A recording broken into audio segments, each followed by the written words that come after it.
Friends of Red, welcome back to our YouTube channel. Today, from a sunny and pleasantly mild Spain, at least for once, I'm here to talk to you about Kawasaki's new mid-size naked bike, which does not replace the Z650, but joins it with an extra S. This is the Z650S.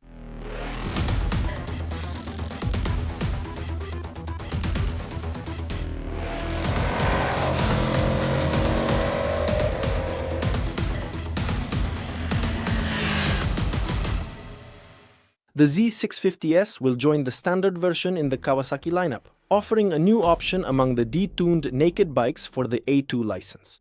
But what exactly sets it apart? First of all, the aesthetics, which are in line with the latest members of the Z family and give the overall impression of a bigger, more mature bike, thanks to the new, much bulkier side panels next to the tank.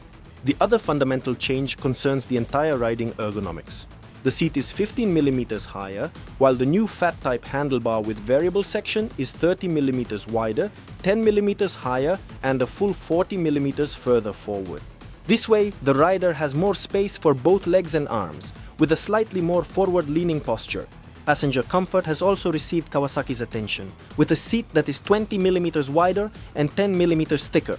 The technical foundation, on the other hand, remains essentially unchanged. So we find again the trellis frame and box section swing arm, both made of steel, brakes with 300 mm discs and Nissin 2-piston calipers, a sealed traditional fork and a horizontal monoshock with adjustable preload and progressive linkage. All of this amounts to 190 kilograms ready to ride with a full 17-liter fuel tank. The tried and tested 649 cubic centimeter parallel twin engine is also confirmed, delivering 68 horsepower at 8,000 RPM and 64 Nm at 6,700 RPM with an assist and slipper clutch. The electronics package is simple, but has everything you need. It features a 4.3-inch color TFT display with two viewing modes, continental ABS, two-level adjustable and switchable traction control, and an optional quick shifter. The latter costs €284.40 to be added to the €7,490 list price for the Z650S.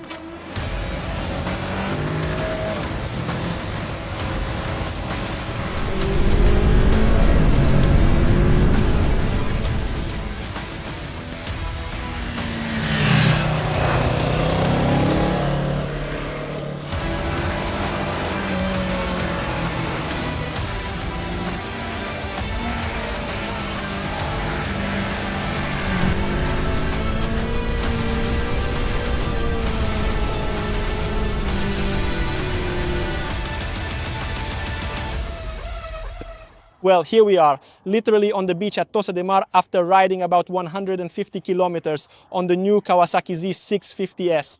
We have already seen what sets it apart from what now becomes the base model of the 650 range, because the S does not replace but rather complements the Z650, and I've gotten a good sense of how much it has changed, especially for the better, and what might still need a bit of tweaking. Not much really, but let's go in order. The most important new feature, and you notice it right away when riding, concerns the ergonomics. The foot peg seat handlebar triangle has been substantially overhauled compared to the Z650, and in a positive way, with a clear and, in my opinion, well-achieved goal to give the 650 a more mature, roomier feel suitable for a wider range of body types. In fact, while the standard Z650 is an excellent bike, a fantastic bike for those who are shorter, for those who may not have a lot of strength, especially women perhaps, but generally for anyone who isn't even 1.70 m or 1.65 m tall, it's also true that in terms of onboard space for larger body types, starting with mine, and I'm not exactly a giant at 1.74 m, it was, let's say, a bit lacking. Here the situation changes completely. The bike isn't a big bike, but the different design, starting from the seat and the rear tail section, means there's more space to move back. It's not abundant, but now there's more than enough to adjust your riding position according to your riding style and the pace you're keeping. The seat is also flat and more padded than before, which brings two further positive effects. First, it's more comfortable, the foam is supportive, let's say dense but not too soft. In fact, there are actually three positive effects. The knee angle is less acute, which means less fatigue over long periods for people of average height like me. And on the other hand, it provides greater riding comfort for those who are taller. Additionally, something I personally care a lot about, you sit a bit higher on the bike. You are no longer sunk into it like on the standard Z650, but instead you have a more commanding position over the bike and the road. This is also thanks to a decisive radical change. The new fat type handlebar with a variable section which is a full 30 millimeters wider, 10 millimeters higher, and even 4 centimeters further forward.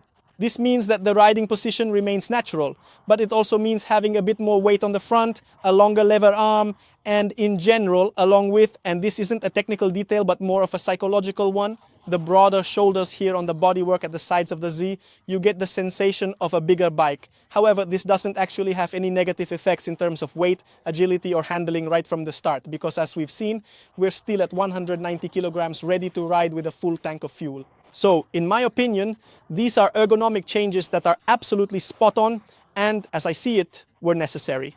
Kawasaki's decision to keep both bikes in the lineup, in a way, uses the same platform to satisfy two slightly different types of customers, not just in terms of body type, but also in terms of their aspirations, their attention to design, and the level of sportiness the bike conveys. As for onboard equipment, I want to point out something that is often taken for granted. But on bikes in this category, even in this category, it's not. Adjustable levers, both the clutch lever and the front brake lever. From the suspension point of view, the rear preload is adjustable. I would have liked to try the preload with a firmer setting than the standard one, but I'll get to that. This brings me to the topic of setup, of the bike's configuration, which on this Z650, as with practically all the latest Kawasaki's I've tested in recent years, I've found to be really spot on. In my opinion, this is clear and undeniable proof, just like the sky and sea behind me, that the work done on setup, on testing and fine-tuning, once the project is finalized, can deliver really great results if done well. Regardless of the equipment, which as always is a little criticism I have to make to Kawasaki, but mainly because the bike lacks the pillion seat. The technical features may seem a bit basic, but in reality they're not. This might create some difficulties for dealers when it comes to selling the bikes, but certainly not for those who ride them, because as I was saying, the basic setup is really well balanced, with suspension that clearly, for this category of motorcycle, they are tuned to absorb the roughness of the asphalt well and to adapt to relaxed everyday driving. After all, this bike needs to be comfortable and easy to use even every day in traffic. But then it reveals, well, the quality of its setup when you get to the curves, when you push a little harder, with the ability, let's say, not to give in under stress and to transfer loads well without being excessively unrestrained. When we started to push a bit harder on the beautiful roads in this area, I admit that I would have liked to try adjusting the rear shock preload to a slightly firmer setting. And that's the only criticism I feel like making. I'm of average weight, maybe just above average, 77 to 78 kilograms. And when you ride a bit faster, when you get back on the throttle a bit more aggressively, the bike squats down slightly. This is something that could probably be resolved with a firmer rear shock preload setup, but honestly, it's really just a minor detail. What really matters is that, in my opinion, the overall behavior of the suspension and chassis is truly solid. Perfectly in line with that of the standard Z650, from which it essentially doesn't differ in any substantial way. But it does have the added advantage of a riding position that not only feels good at first, but also really helps when you start riding a bit harder, a bit more aggressively. You have more control over the front end, the riding position is sportier, and all of this, as we know, helps even when you ride a bit more dynamically. In my opinion, the braking system also deserves high marks. The same goes here as with the suspension. Nothing exotic to look at, nothing that particularly satisfies the sense of ownership, but it does satisfy the pleasure of riding. To start with, the modulation of both the front and rear brakes is actually exceptionally smooth, and the braking power is also quite impressive, resulting in the bike really coming to a complete stop very easily and safely. I want to highlight the quality of the rear braking system because it's paired with an engine that, as is typical for Kawasaki, I would say, has a fairly free engine brake. So it's a bike that really rolls, but on the other hand, since you have a rear brake of this level, it's easy to compensate for this behavior when you need to tighten up your lines a bit. I'll use the brakes as a segue to the brief chapter on electronics. I liked the ABS calibration, a very simple system on these bikes, of course, but it doesn't cause any real issues when you're riding briskly. On the contrary, I found it to be responsive just right during a couple of more challenging braking situations where there was some gravel on the ground. Yeah, the rear brake is also very good because it doesn't intervene too early, which would ruin the feel of the rear brake. Traction control, adjustable on 2 levels and can be turned off. Level 2 is very intrusive, useful if you want to feel safe and have a strong safety net, but it tends to kick in a bit even when riding on dry roads. So I preferred level 1, which when riding on dry roads, in other words, in ideal conditions like we had this afternoon from late morning, doesn't intervene unnecessarily. This morning it kicked in a couple of times, also because it was really chilly with a bit of dampness here and there in the shade, still on the asphalt. So its behavior is commendable from that point of view as well. All the bikes we rode today were equipped with the optional quick shifter, which costs 284 euros at list price, if I remember correctly. The quick shifter only works on upshifts and it performs very well at high revs. Whenever you are operating the vehicle around the mid-range, specifically when you are below 6,000 RPM, you may find that the cutoff time feels a little bit too long, which unfortunately results in a slight jolt and a bit of roughness in the overall feel. I'd say it's nothing to complain about in this segment, but still, it's not a perfect operation. It's worth pointing out. As for the user interface, we are very familiar with the 4.3-inch instrument cluster in Kawasaki's lineup. Here, it features two graphics inspired by those of the latest Z900. Very readable and I'd say fairly easy to operate. After all, there aren't many pieces of information or setup options available. You can operate it using the left switch cluster with short presses or by holding it down for certain adjustments. For setups that need to be done while the bike is stationary, which I'd say is rightly or at least acceptably so, you use the physical buttons on the instrument panel. By holding both buttons down, you access the menu where you can adjust the instrument display between two different views as mentioned, as well as the brightness and other settings.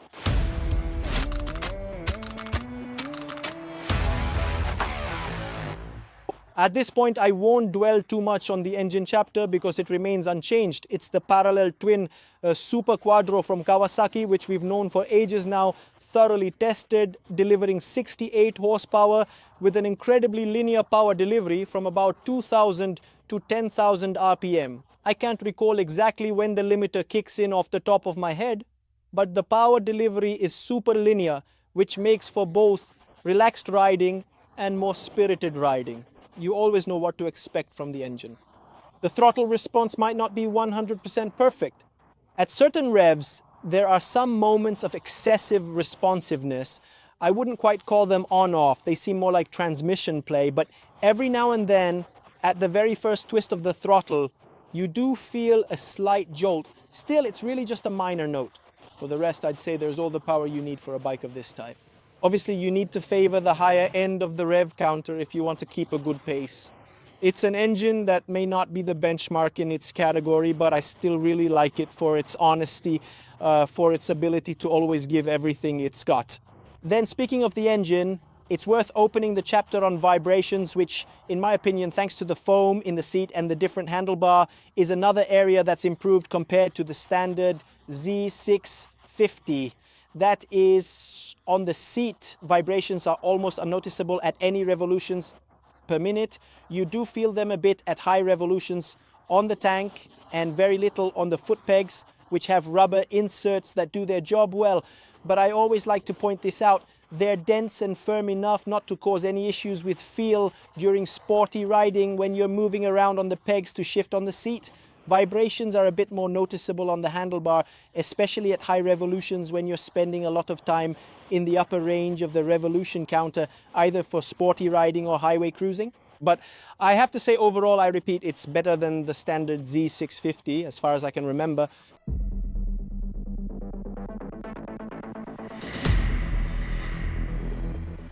Before concluding, one last negative note, along with the small flaws that I've mentioned, cited and explained here and there during the rest of the review, I want to make about the Dunlop Road Sport 2 tires that come as standard.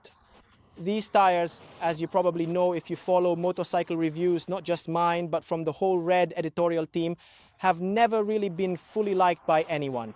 On this Z650S, which being an entry-level bike, doesn't have particularly sporty ambitions or performance, you can let it slide, but I'm still sure that with different tires, the riding experience would improve across the board.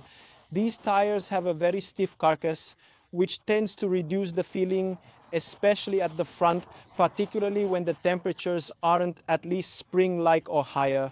For example, this morning with barely 10 degrees, there was really little grip generated at the front, and in my opinion, it was a bit hard to trust them. Now that we're above 15, maybe close to 20 degrees, with the asphalt nicely warmed up, everything has changed completely, like night and day. And even at the rear, it has to be said, grip is not exactly plentiful. In this case, you notice it not so much when you open the throttle, but more generally on sections that are a bit dirtier, maybe uneven, with a tire that occasionally lets you feel a slight slip. Again, we're talking about riding at a pace that probably is not what a typical new A2 license holder, who this bike is aimed at, or someone returning to motorcycling after a long break would reach, so to speak. But it's worth mentioning this as well. I'd say that at this point, that's really everything. I still have about 50 kilometers to go to the hotel, so I'll take some time to reflect, see if any other ideas come up, and then we'll meet again for the final thoughts and goodbyes.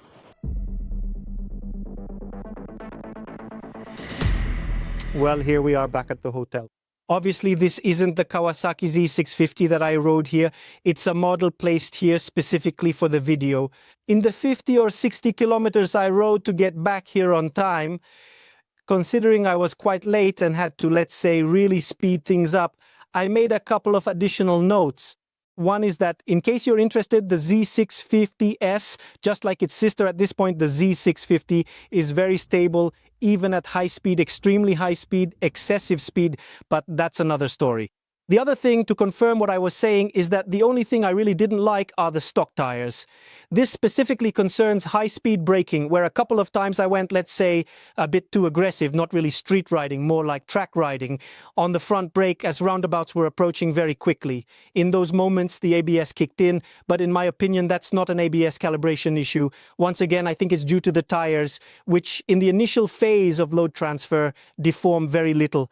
As I mentioned earlier, the Road Sport 2s are known for having a very stiff carcass, so they don't help create the necessary grip for this kind of braking.